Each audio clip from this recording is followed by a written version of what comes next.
Hello, Internet! Welcome to episode 182 of the Assorted Calibers podcast, the Second Amendment podcast. There's a little bit for everyone.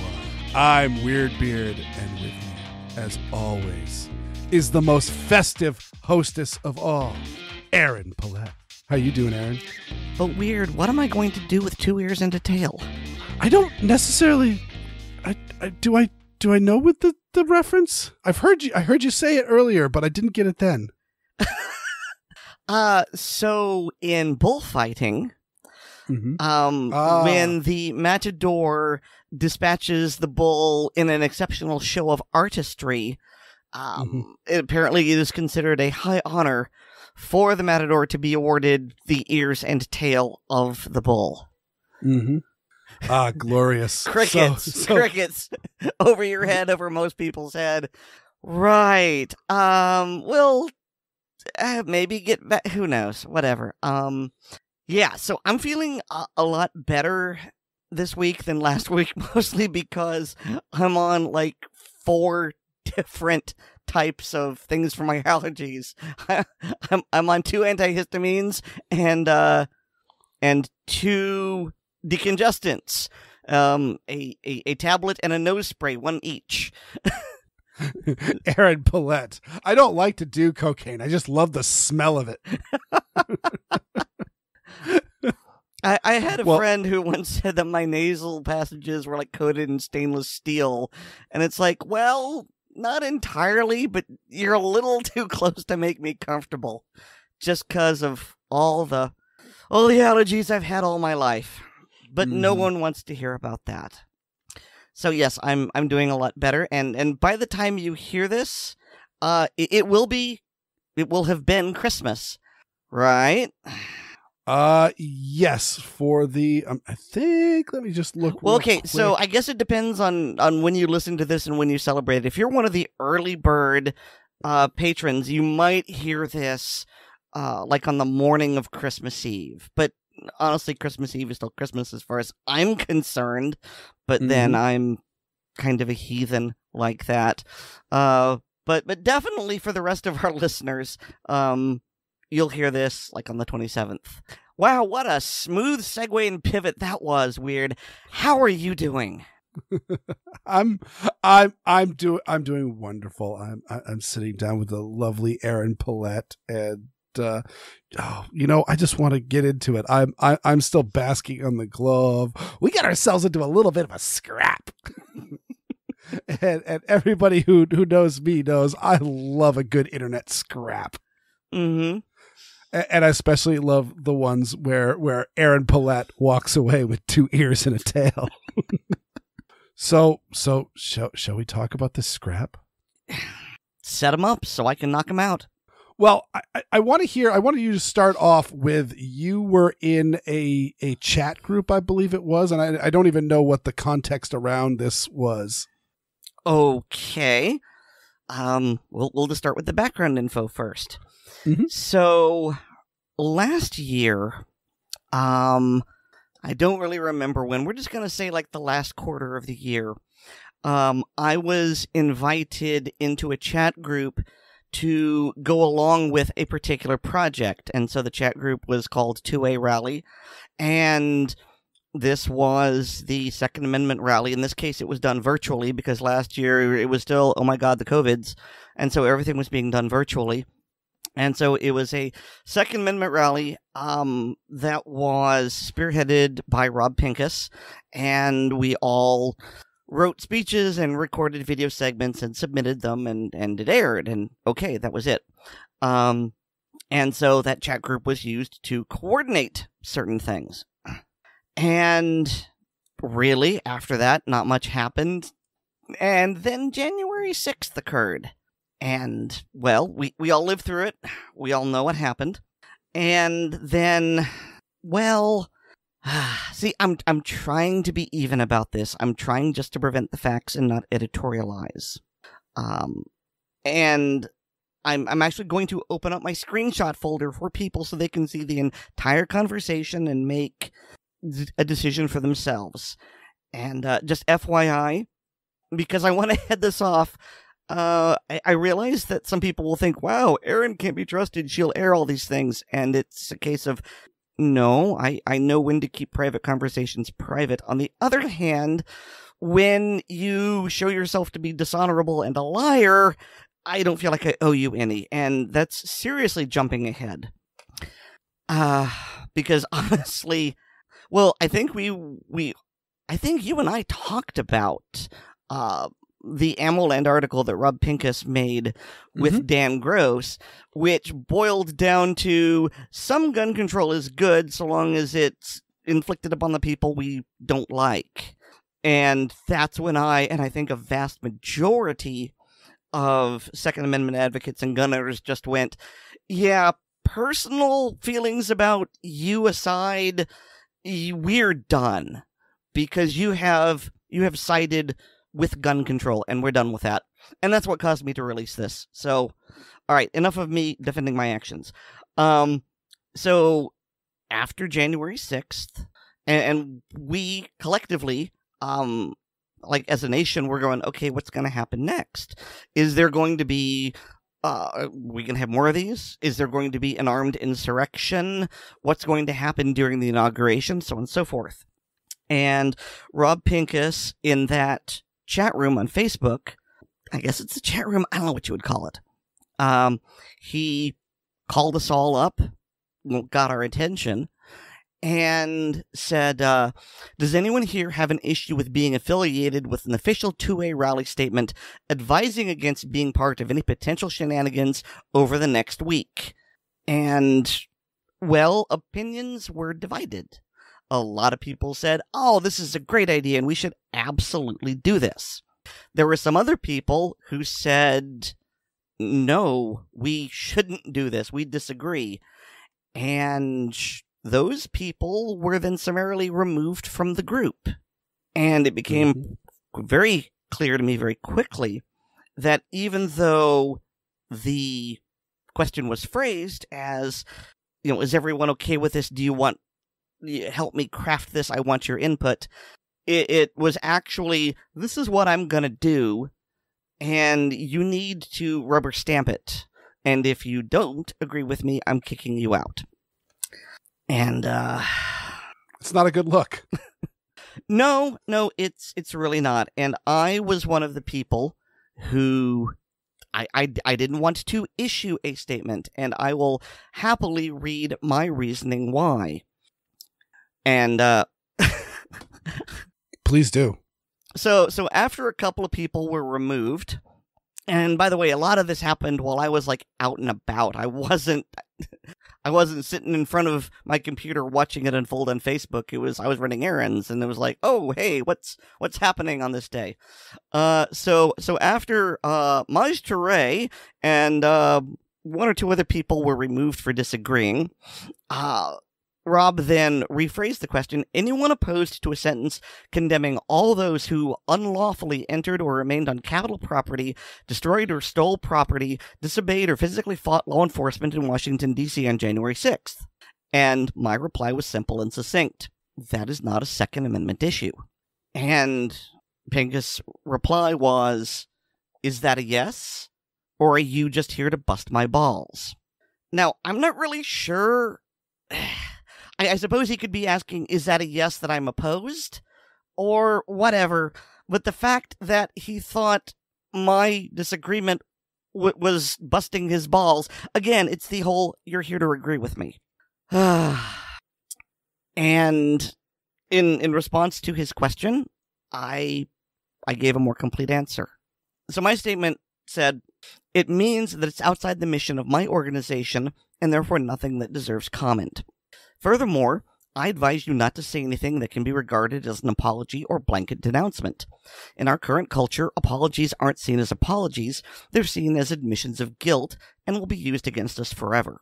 I am of the strong opinion that we should only apologize for things we personally did wrong, and that we should make them to the person or people we wronged. Because we did nothing wrong, I see no point in making such an apology. Similarly, two-way speakers, Second Amendment speakers, but I'm saving space here, two-way speakers denouncing people who, you know what, I'm just going to cut that out. I'll do it again. Similarly, Second Amendment speakers denouncing people whose actions did not fall under Second Amendment activism forever ties us to those people in the eyes of those who seek our downfall. If you didn't have anything to do with them, why are you denouncing them? Like Lady Macbeth, we doth protest too much, and the more we cry that we are innocent, the guiltier we look.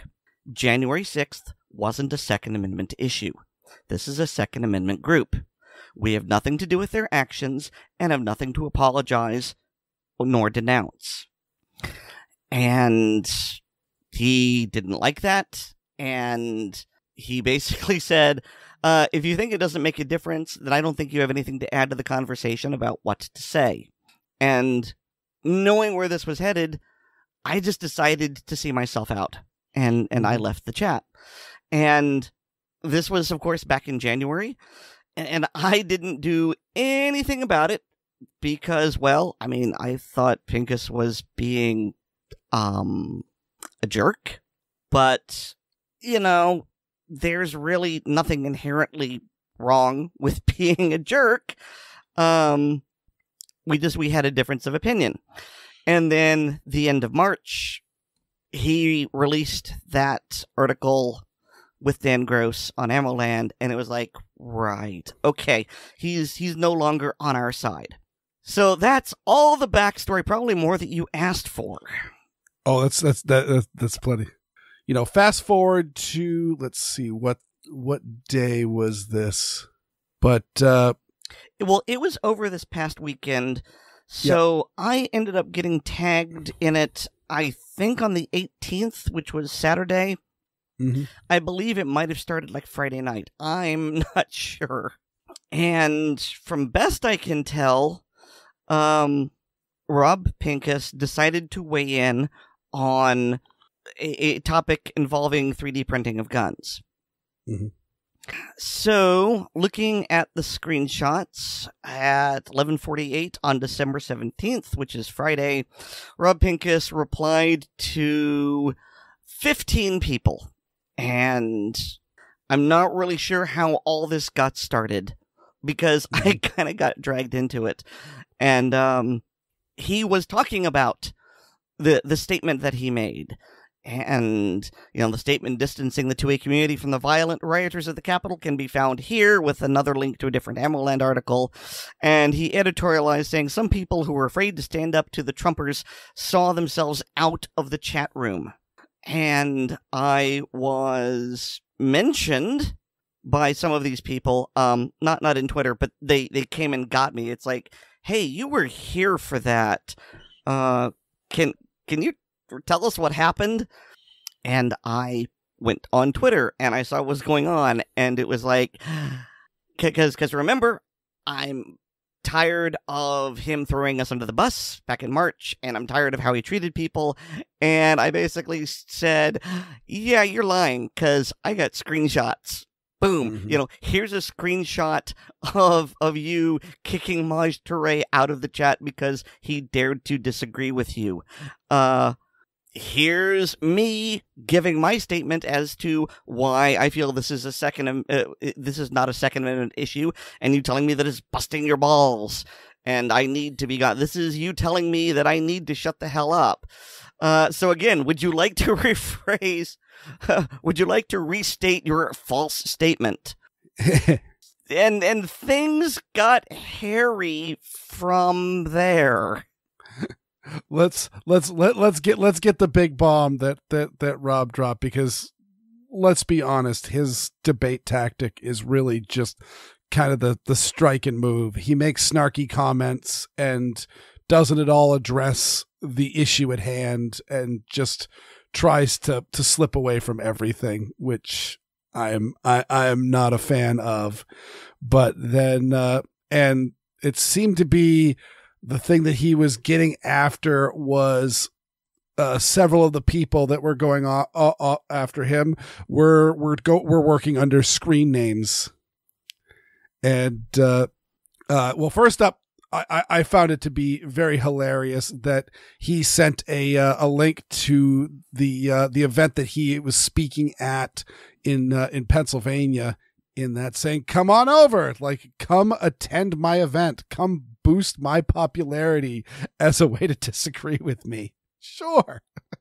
Plus, it's also one of those like, yeah, make travel plans, and points out that none of the haters showed up, and then then he goes through and points out that the haters never actually showed up, and lately they're all fake namers on Twitter, and he tagged you and I don't even know how many other people with that, and I'll let you read your own response, which was quite artful.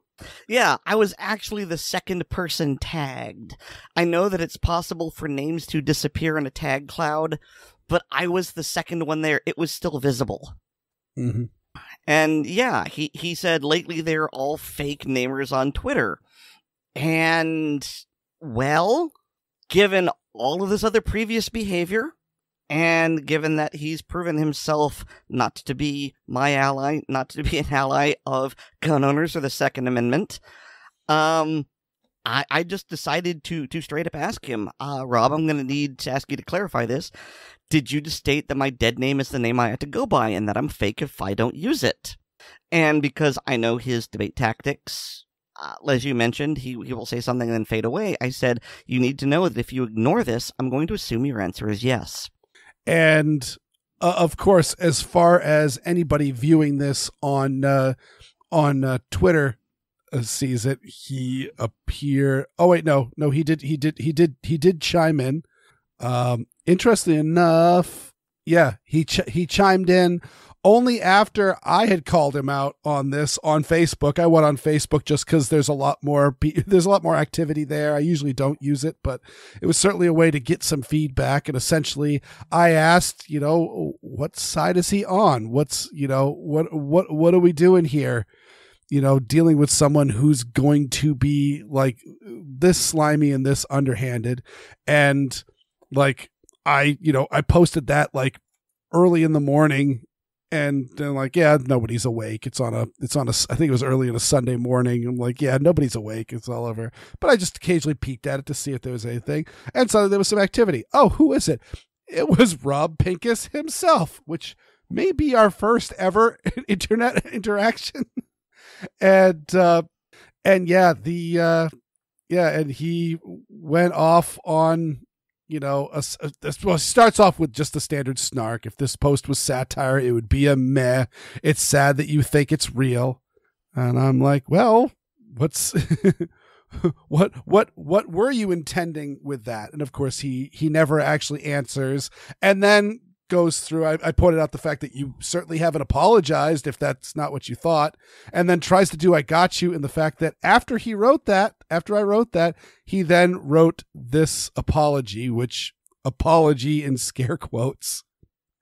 I'll read it off only because you've been doing all the reading. And no, Aaron, I'm pretty obviously, I thought, referring to people with social media accounts that use actual words that they aren't actual names as their names.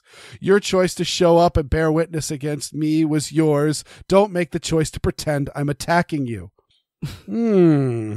So first up, I like the apology, but no, Aaron, I'm sorry you thought this, but you're wrong. And I don't know why you would think that, except for you're the second person tagged. And so, since we're apparently reading off these tweets for our listeners, I replied to that with, because he said, it was your choice to show up and bear witness. Basically, oh, it's your fault for getting involved in this fight. And I said, and it was your choice to write an article with Dan Gross, which stated, quote, the greatest opportunity for policy impact lies not in keeping certain guns from all people, but in keeping all guns from certain people, parentheses, the people almost everyone already agrees should not have them, end parentheses, end quote. That article is here, by the way, with a link. The portion I quoted is in bold, italics, and in a larger font. Just for the record, that is why I'm dragging you. Not for your egotism, not for your lying, not for your January 6th statement. It's because you literally sided with an anti-gunner and stated that you were all for gun control so long as it affected people you didn't like. Mm-hmm. Finally, bear witness against you? Oh, honey, no. That's the beauty of screenshots. You're bearing witness against yourself. I'm just the messenger. And yeah, speaking of messenger, and this is a technique he's done before. In fact, when I left the chat the first time, he sent me a PM basically going, well, this was the final statement. I don't know how you can call yourself a gun control advocate and oppose this statement. And it's just a pattern he has where he messages people to try and get in the last word. And so somebody who's also experienced this said, you just wait, he's going to do it. And sure enough, he did. And so he sent me this as a private message because I don't know why. He said, I'm not even sure how you got involved in that thread with the fake name kids, but you inserted yourself. Again, it's all my fault. I've never called you anything... I've never called you anything what you wanted to be called. I'm sure it's a typo, but I'm going to read it straight up. And I've supported you arm your work for a long time. Why you fanned the flames by making the odd assumption that I was referring to you when I was dealing with people with obviously fake names, I don't know. I'm sorry that you even had to consider that I was talking about your dead name, quote unquote. But again, I don't know why you went that route. Oh, then there's a few, he clarifies the typos, but what you wanted to be called, supported your work. Finally, and many ends here, I hope you'll either remove or clarify your public Facebook post. For whatever reason, I cannot reply/comment publicly on your post there. That's because he's not a friend, and only friends can comment on my Facebook post. Yeah, so let's break that down. Again, one, I inserted myself because he was lying. And I've got multiple screenshots showing lies at this point. I don't know why anyone trusts him. I really don't. Second, that's not an apology.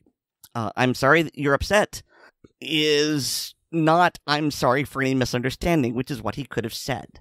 You know, that's a non-apology. You know, I'm sorry you're not taking this well. I mean, the word sorry is there, but there is no acceptance of responsibility. It's a non-apology. And can we all just take a minute to admire the self-serving request to please fix it on Facebook because I don't like how it makes me look. Mm-hmm. If I may tie back to his response to me real quick, is I was pointing out the fact that he's worked with Dan Gross. He's, shares the same space with Michael Bloomberg and all of these anti-gun activists that are, I mean, there's some real bad characters there's some bad characters in the 2A community, but there's also some really bad characters in the anti-Second Amendment activism. And I mean, those who followed my Weer'd audio fisks have seen me cover a lot of that stuff.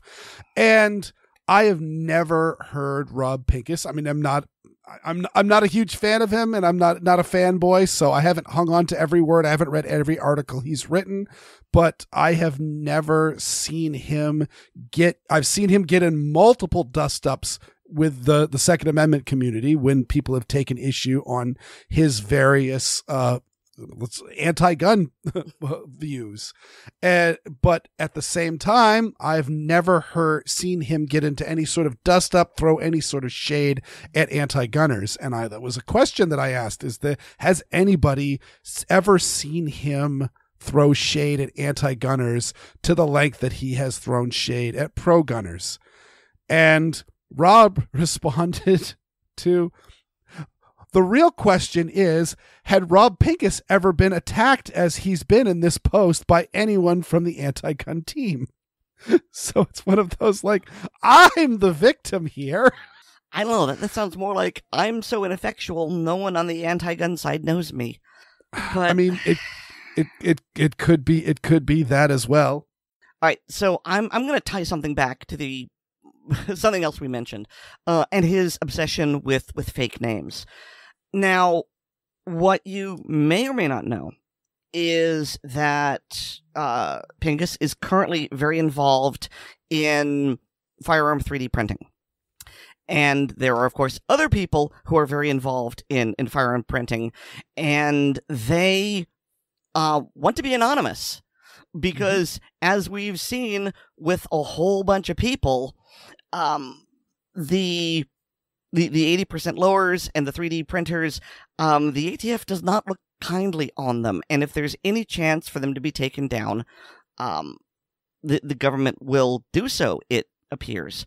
And so there are a lot of people who want to remain anonymous. They want to have personal security. And so they go by, back in my day, back 25 years ago, they were called handles, which is actually referencing back to CB radio, where you didn't have a name, you had your CB handle.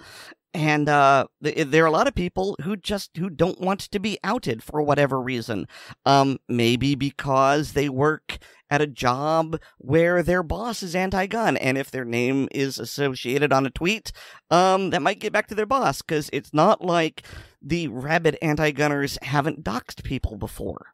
And Pincus's insistence on people using their real names, I mean, it's distasteful in a lot of ways, because, in addition to the, are you making an anti-trans statement? Are you wanting people to dead name themselves? But there's also the whole, do you not understand that some people don't use their names for security, and you demanding that they, their opinions aren't valid unless they have their real names? That's really tone deaf.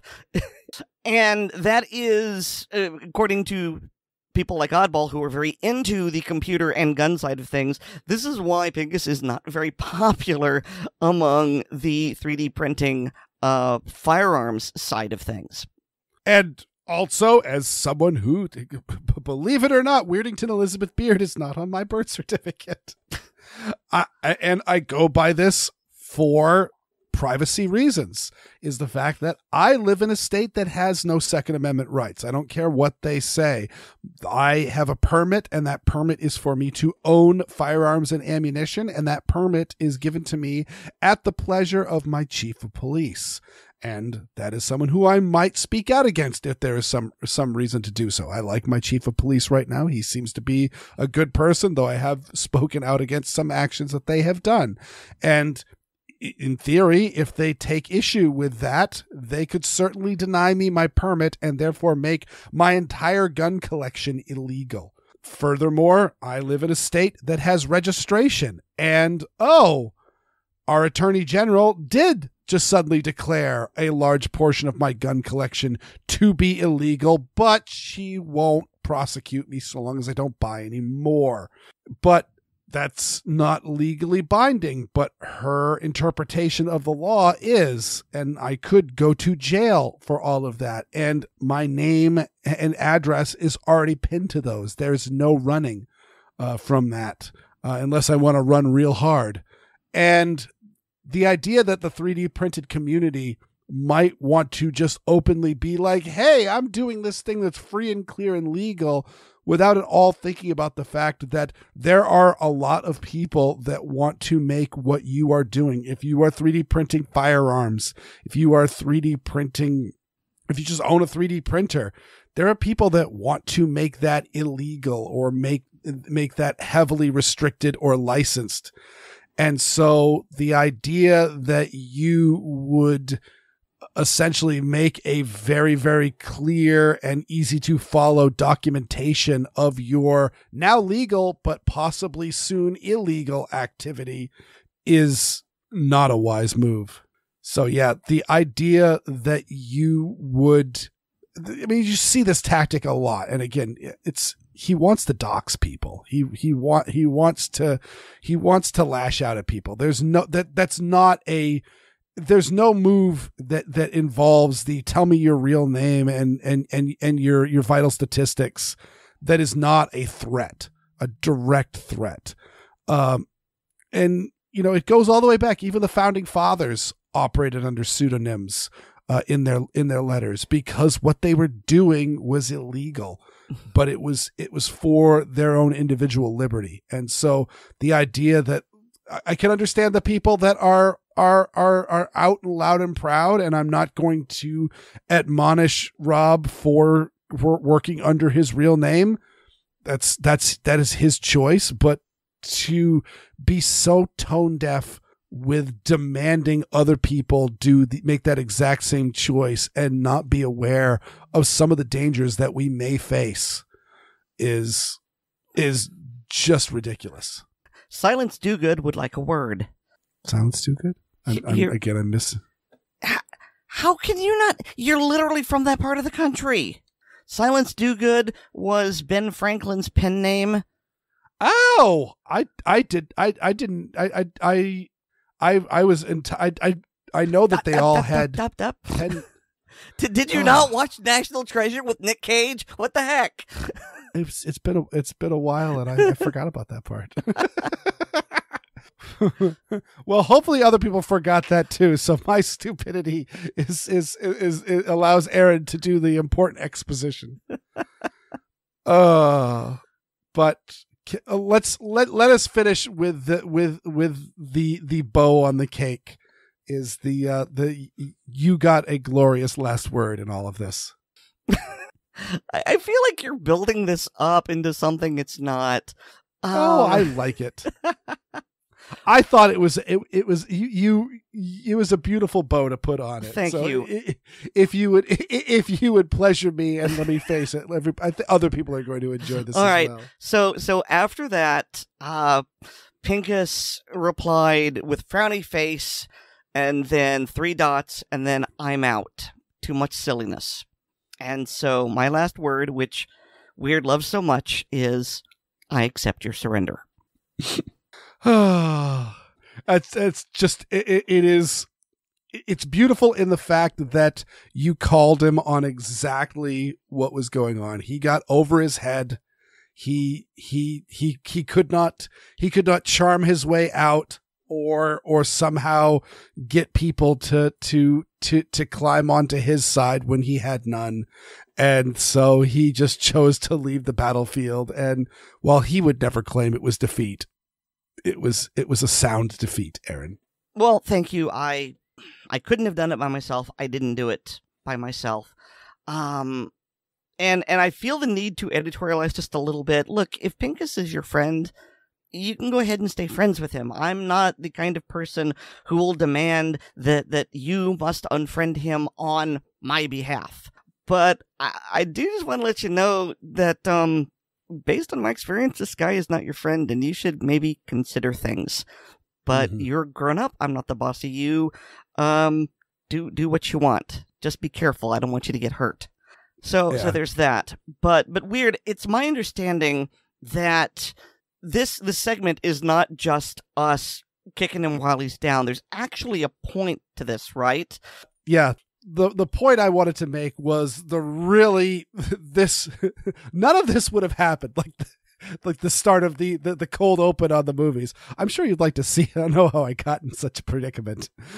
This would have never happened had he kept politics outside of the Second Amendment out of this. And this is, I think, a huge problem in the Second Amendment fight. Is there is altogether too much secondary politics sweeping into it. And I'm personally doing my best to try to keep as much of that in the clear, at least in the public spaces where we all gather. I'm not saying we need to strip ourselves of our political views or get rid of our identities and all be one in a big collective. No, but I admonish people for the gun people of get in there and own the libs. That doesn't help anybody, because there are self-ascribed liberals that are 2A supporters and are our friends. And this is absolutely people that we need to circle the wagon with. We need to have a wide tent because we're in a war here. And let me tell you, we need to fight people. And when you're in the army, you don't suddenly go, hey, is this person beside me in the trench? Are they a Democrat? Are they a Republican? Are they gay? Are they a libertarian? You know what? When they get out of here, are they going to smoke a joint, or are they straight edge and they'll never touch any illegal drugs? You don't worry about that stuff. Is this person good at their job? Are we fighting against the common enemy? Awesome. We are brothers.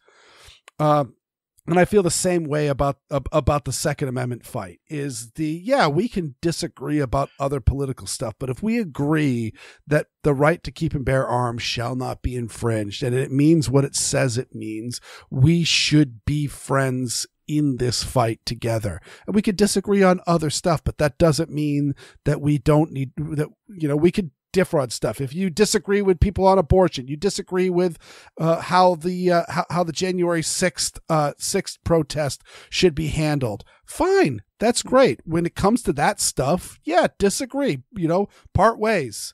But when it comes to, hey, this law is coming up, or hey, contact your senators, we need national reciprocity. Hey, we need suppressors off the NFA. Hey, we need the NFA burned to the water line and buried in a shallow grave and salt put over the top of it. We can get together on those issues and fight together so that we can all have some mutual gain. And the Second Amendment benefits all people, no matter what your political inkling is. And conversely, when we engage in culture war politics, we alienate the people that we need as our allies. Mm-hmm. I can't remember how many times, and this was like 2017, 2018, up to 2019, people who were pro-gun, but they said, not only would they not support the NRA, but also they would actively oppose it. And it really had nothing to do with their stance on guns, but it had everything to do with the culture war crap that was coming out of Ackerman McQueen and NRA TV. I mean, all I need to say is, what was it, the Stark Fist of Freedom or something? Just basically every single Angry Dana video turned away more allies and cost us help than it gained us. It really did. And that is a classic example of injecting other things into the Second Amendment fight. Don't do it. We need to be a unified force, because when you inject other elements, you dilute your message, you alienate allies, and you lose.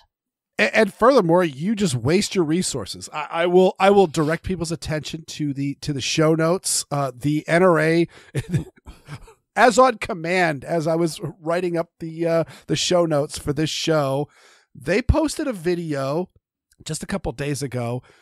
Border Patrol agent has perfect 2A message in response to Biden's vaccine mandate. Oh my God, how many ways can you do things wrong here? So it's a Border Patrol agent, which, let's be honest, is a bit of a polarized agency. There are a lot of people that have a lot of problems with the Border Patrol and as well as ICE. There are a lot of people who have a problem with borders.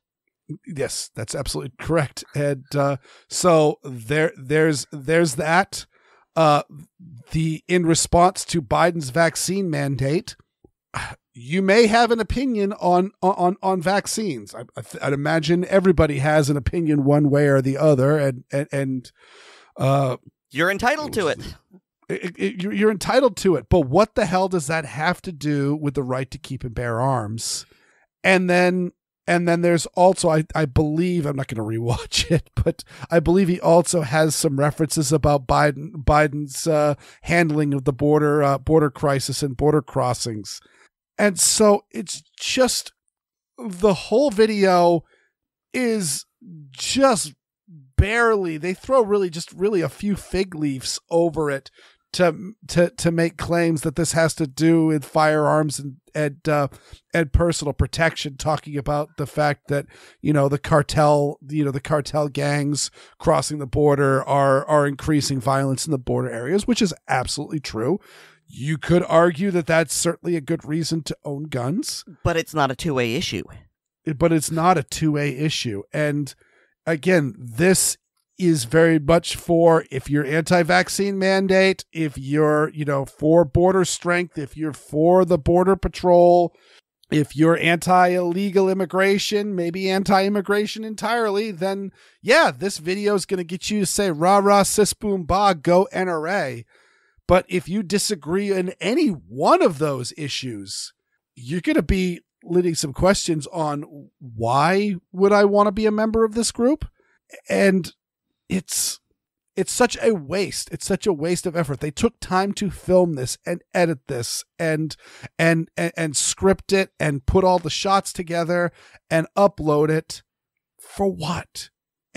I see this as a net negative as far as the gun control, or as far as the 2A is concerned, and it disheartens me.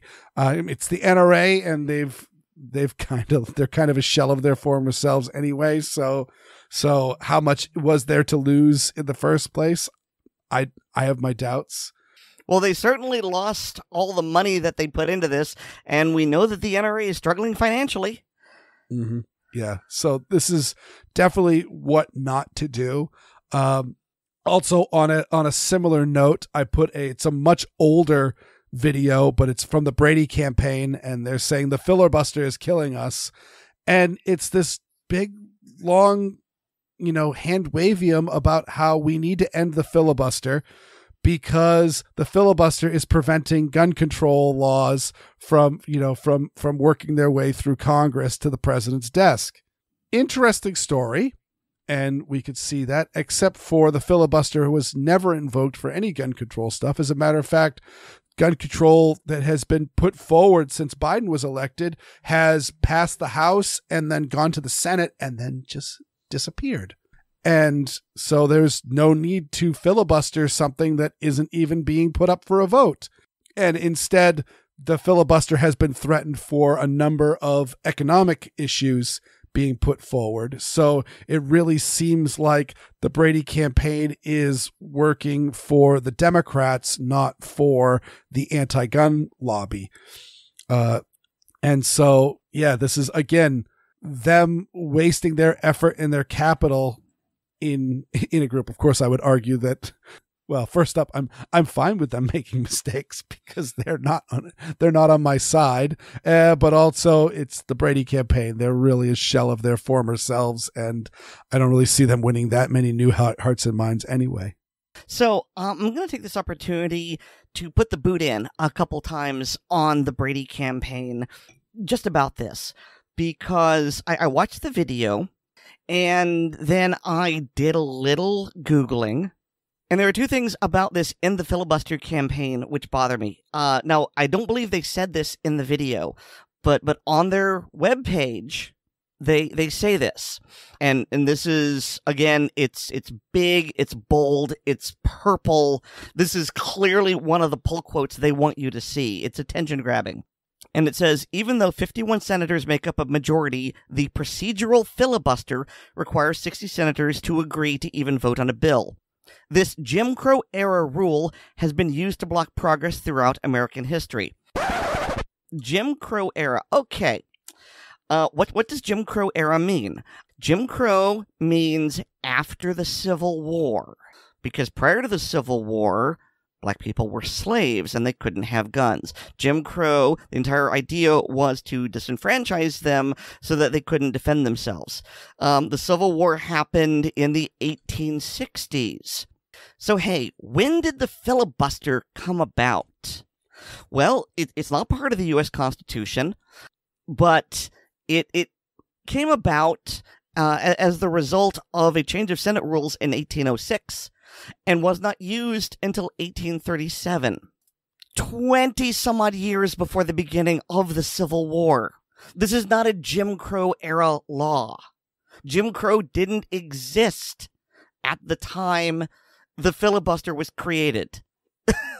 So this is, well, either they're ignorant or they're trying to stir people up by claiming racism when, in this case, it is demonstrably not. The filibuster is not racist. Speaking of such things, and this is not so much an argument, it's more of a, I find this deeply ironic, and the optics aren't good, and who allowed this? So right at the 33-second mark of the video. And we're letting a small minority of people get in the way. This is said by a black woman. A black woman is saying we're letting a small minority of people do something we don't like. Did anyone think about this? Yeah, it is one of the key points on people talking about, oh, they're getting in the way of our democracy. And I always point out, we're not a democracy. We're a constitutional republic. And democracy is mob rule, which means that if a majority of the people all want something, then they get what they want. And things like civil rights or all of that, you could, in theory, all the white people could vote for all the black people to be thrown out of the country. I'm not advocating for that. I'm not saying, as a matter of fact, I'm saying just the opposite. And instead, where we have representation that's going through, they can sit down and talk and negotiate and deal with things, and hopefully clearer minds will hold. Injecting racism into some place where it does not belong is never a good look. So again, in summary, don't inject partisan politics into the Second Amendment. It doesn't work. So to get us back into the holiday spirit, Xander brings us his independent thoughts to keeping positive during the holidays.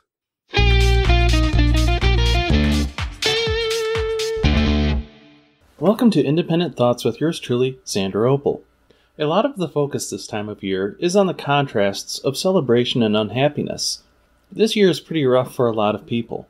It's not just this time of year where it's important to lift people up. It's the whole year round that folks are unhappy and stressed out, or worse. Morale is a subtle yet oh so very important. It can be hard sometimes to keep a stiff upper lip, to be the one others can lean on. It brings me a lot of satisfaction, though, when I can make someone's day better. Did I almost say some pony? Anyway, when I can bring clarity of thought to a rough situation, or give advice that helps put things in a better perspective. The flip side is dangerous too. When dealing with a chronic problem, either in the form of a person, a recalcitrant machine, or an organization, it is so easy to be brought to a low point emotionally. More subtly, it is easy to blame someone or something when it really isn't their or its fault. Yeah, that just makes the problem worse. One piece of advice I ran across about a year ago was to put up a sticky note reminding you to project a happier, more confident self. This has the effect of training yourself to be happier and more confident. It helps to be able to approach problems from a more positive angle on the outset, to not be defeated before you've even begun. So what I wrote down was head up, chin up, smile. The last word in all caps. It got to where it's a habit now for me to remind myself of this, even though that desk that I put the sticky note on is long gone. I also look at things from a funny angle. When a situation is really, really bad, it cheers me at times because I know exactly how much worse it could have been. Machines break, people make mistakes, bad weather happens. Yet I set a goal, optimistic at times, of correcting the problems in a helpful way, lending a hand where appropriate, and overall trying to be a decent person. Sure, there's a raft of fools out there. NRA leadership, some pink guy, or folks who think people shouldn't be free to exercise their rights in pursuit of life, liberty, and happiness. The Watts riots in New York and the queer community in general show how to combat that, by being fabulous, even in the darkest hour. A favorite motto of mine is the best solutions lift everyone up. Sometimes the problems and solutions are both subtle, sometimes overt. A daily grind, or a personal disaster, or the you-know-what hits the fan. All the prepping goodies are useless without the morale and will to use them. Have fun, be safe, and I hope I gave you something to think about. Oh, Weer'd! I know you don't get asked much anymore to add links to the show notes, but this time is an exception. Don't forget!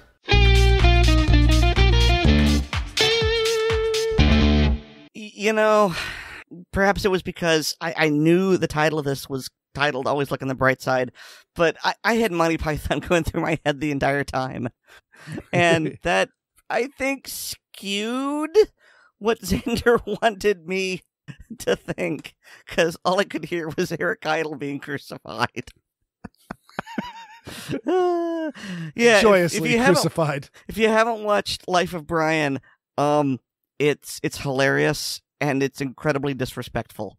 I feel like it's disrespectful not to Christianity, but to people who take religion so very seriously.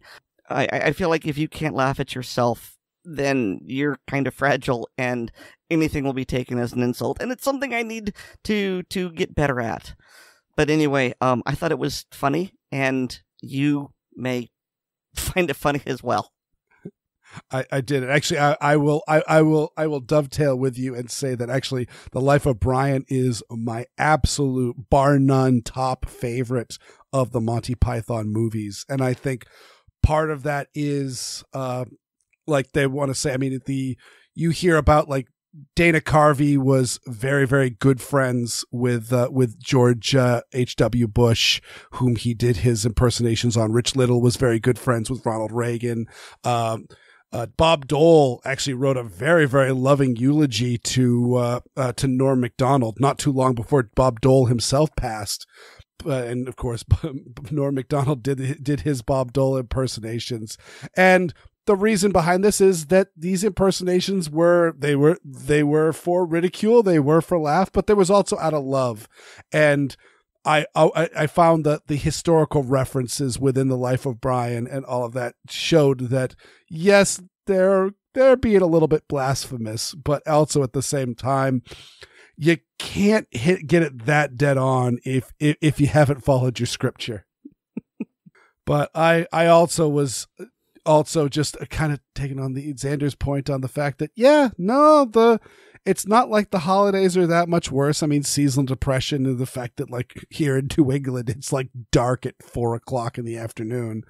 But the fact that, it's the life's always like that, but it's the holidays and you're supposed to be cheerful. Oh, that's certainly a perspective that is not wrong. Again, this is why I like Halloween, because if you want to be cheerful, you can, and if you want to be gloomy, you can. It fits. It fits the holiday. It fits the dark season. I mean, as much as I like the concept of a white Christmas, I do have to say that personality-wise, Christmas is a summer holiday. It really is. It's bright and it's cheerful and it's warm and it's just everyone get together and have fun. And that just seems, that's summer to me. But I'm weird. No, you're weird. Though, you know what? That actually reminds me, all of our excitement talking about the politics and all that, we forgot about the fact that this is the Christmas episode, and we have both been sitting with packages handy. Weird. I am not touching your package. I don't care. I don't care what you offer me. You keep your package inside your jeans. It's not that package, Aaron. It's the package that I sent to you. Okay. I'm in Massachusetts, the one that's in Florida. and you sent me one as well. I did. So who gets to go first? I don't know. That doesn't help. You know what? I'm going to say ladies first then. Okay.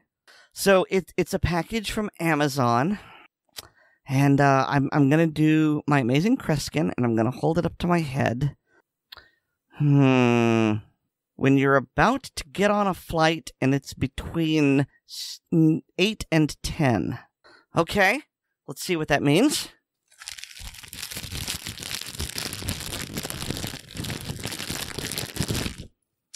Well, it is a DVD called The Ninth Gate.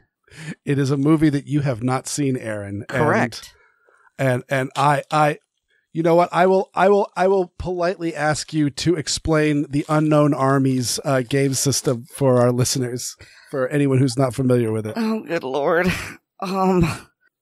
So Unknown Armies is a role-playing game that came out like very late 90s, early 2000s, and it's it's definitely urban fantasy. It's got some degree of horror, but the main idea behind it is that the true monsters are humans.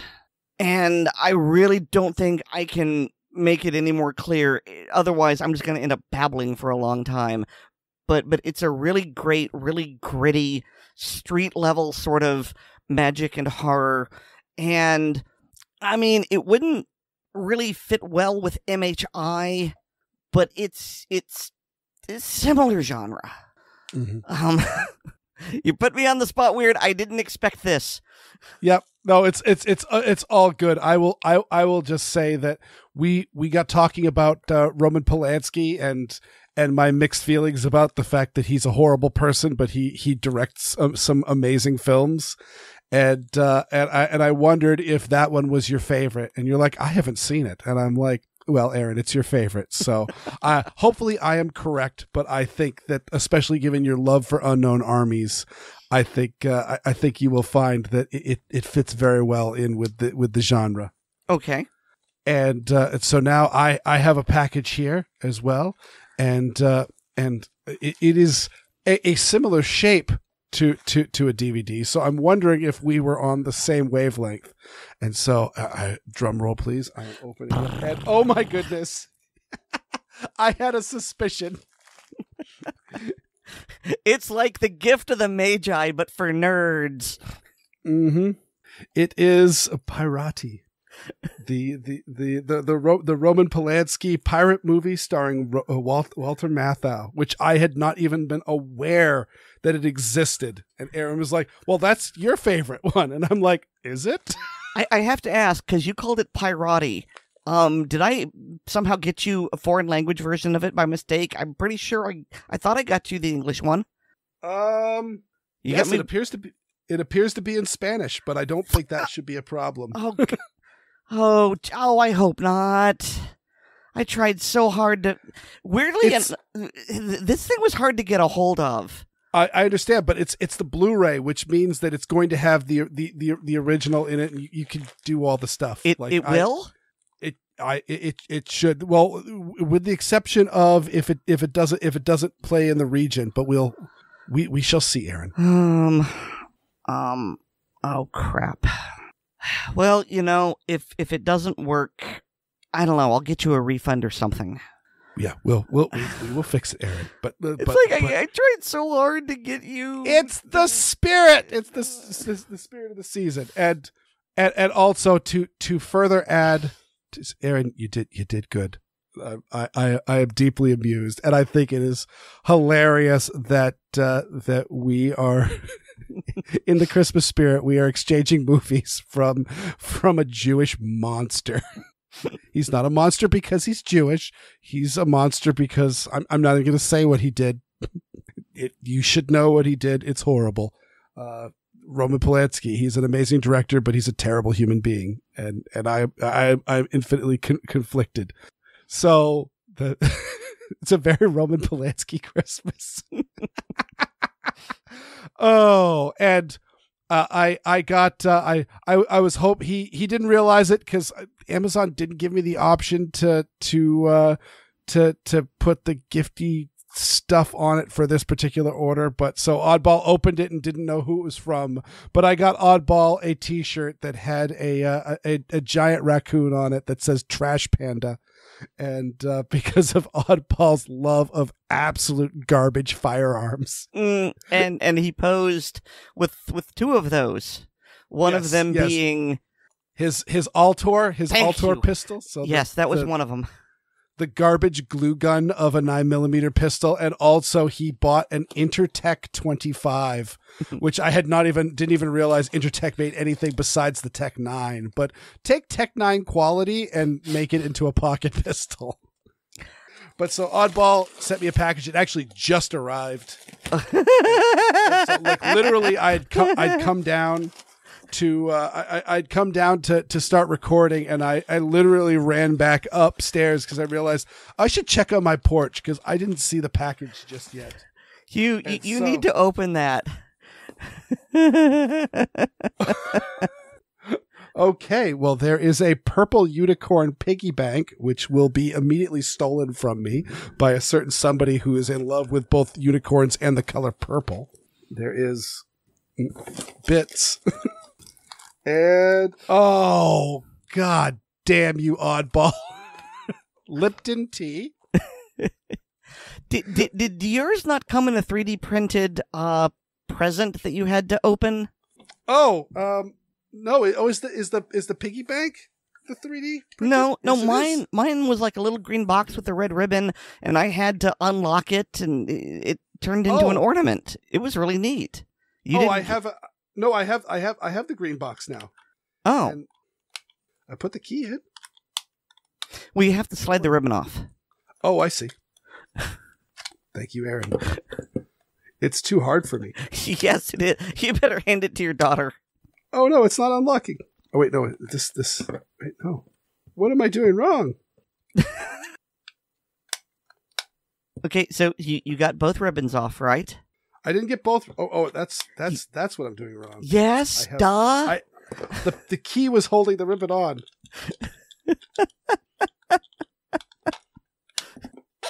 There it is. All right, we're in. And it's more tea. And there's a note that says, Merry Christmas. I sent the same USB drive to a few folks. Please keep the content secret. Oh, there's a USB drive? I've learned from Oddball that you never put those in anything. Oh. So, yes, there was shenanigans. Thank you, Oddball. Oh, you're not going to put it in on video or on the podcast? I'm worried it'll screw up I'm supposed to keep it secret. Well, okay, yes, but he told me that he asked you to record it when you plugged it in. Oh, okay. You know what? I will do that for a separate recording. That'll be for an ACP blooper reel. That's fine, but you got to do that. Okay, I will do just that. But yeah, it is kind of funny that the IT guy is basically asking us to ignore all InfoSec procedures and just plug a strange USB into our computer, la-di-da. I mean, it's from a trusted source, technically. Is it really? I mean, we know his tastes. And now, a special Christmas treat by fan of the show, high-level patron, and BSD, Nissa, giving her rendition of a story which I can only call Fluffy Bankies.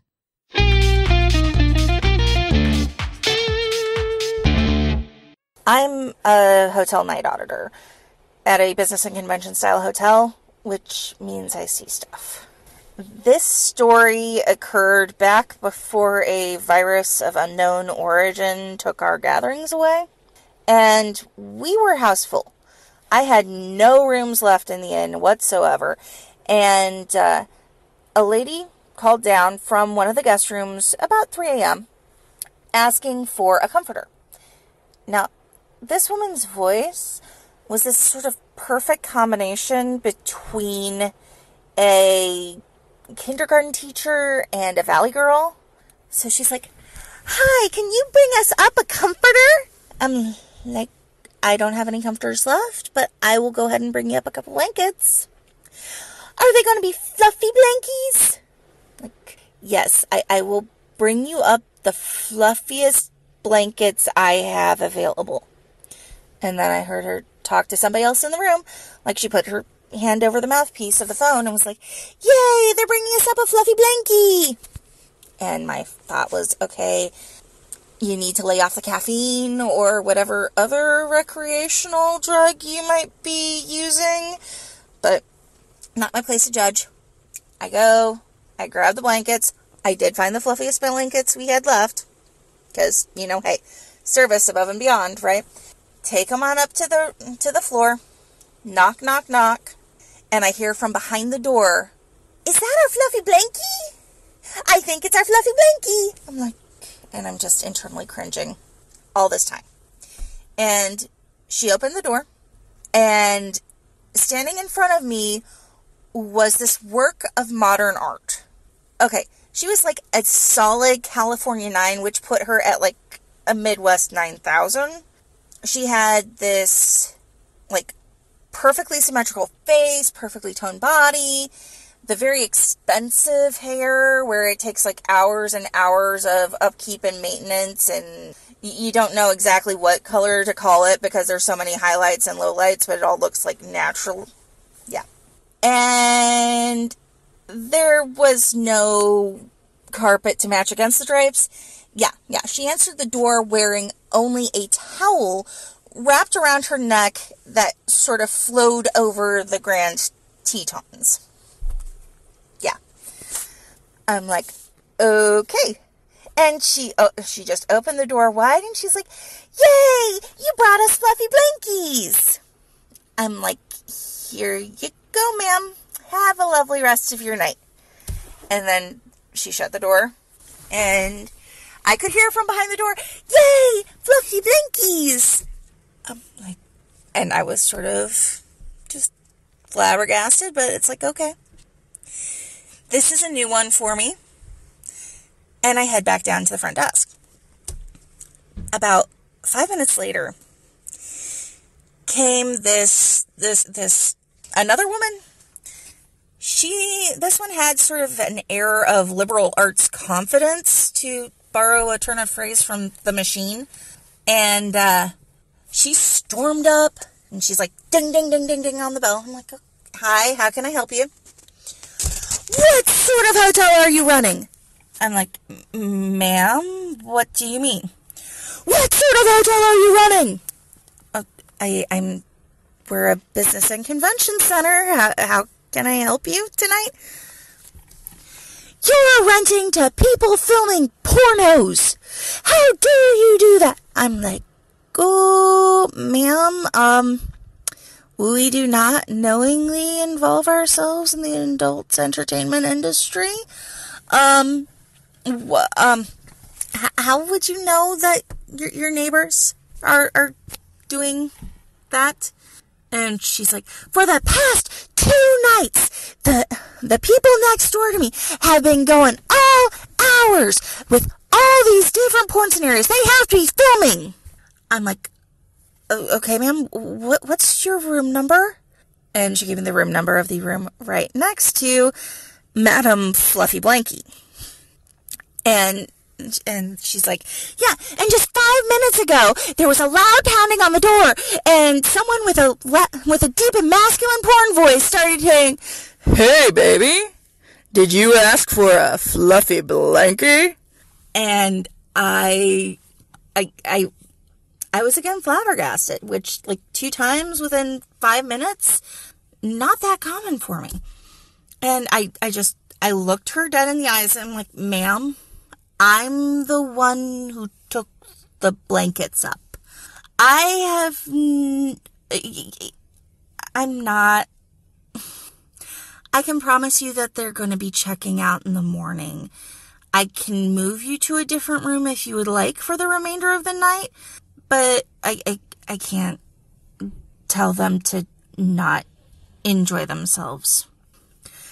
And she just completely, like, her rage visibly subsided, because I have never before been accused of having a deep and masculine porn voice.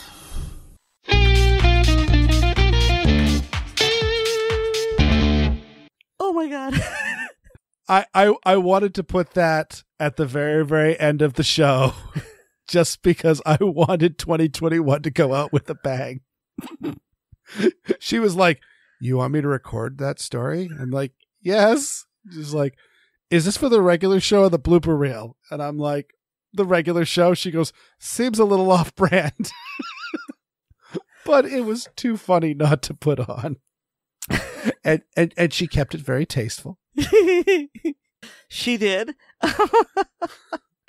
I especially as I was listening to the more risque parts, she did the great trick that like Jim Henson would do in Sesame Street, where he would put some more adult humor in there so that the kids, the adults might go, oh, that's kind of interesting, but then the kids would have no idea what was going on. So yes, carpet and drapes, yeah, exactly.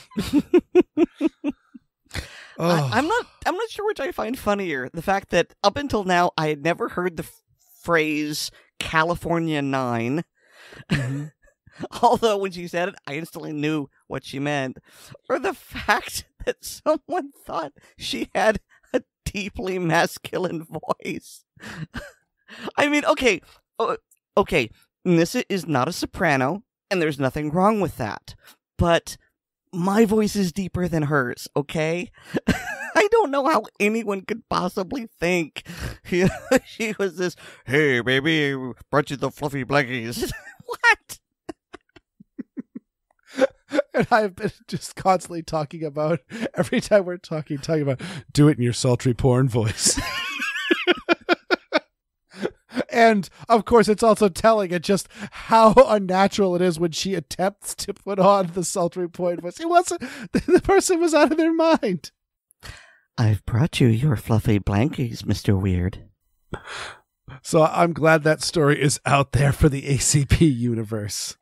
And I think it is time for us to take a long wintry nap, Aaron Paulette. Yes. So, dear listeners, we will not return next week. We're actually going to take off the week between Christmas and New Year's.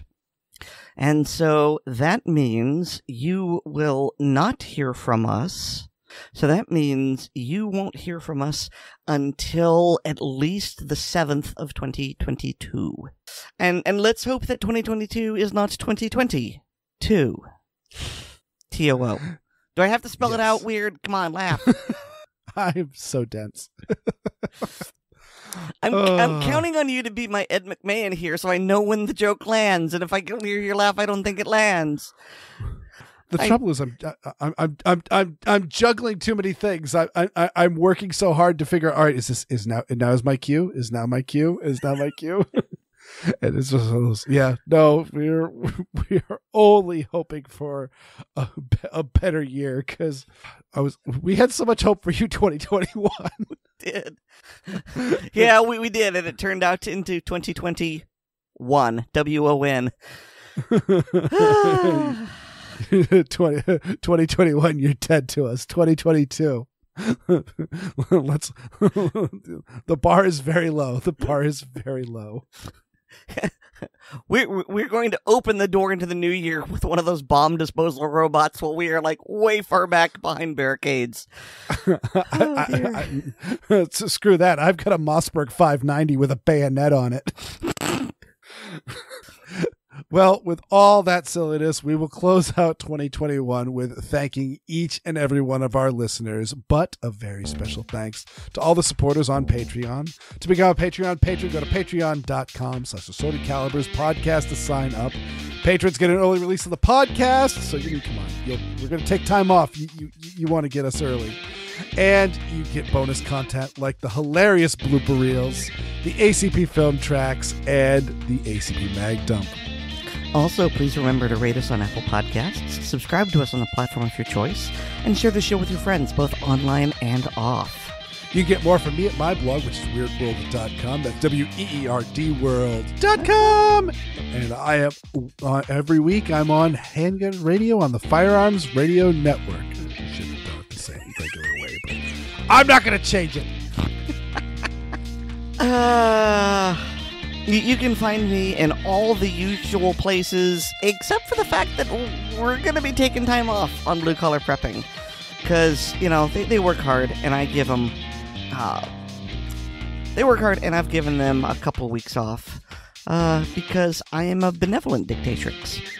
I may be writing more on Looking Rhythmically when I got some downtime, and the muse takes me. But I make no promises. And thanks to Nate Spencer for our music. You know what, listeners? Instead of doing something funny for once, I'm going to go with a classical reference that I think about 5% of you are going to get. He sold his pocket watch, and I sold my hair. Our gifts of the Magi are assorted, and so's our podcast. Merry Christmas, everybody. Merry Christmas and a Happy New Year.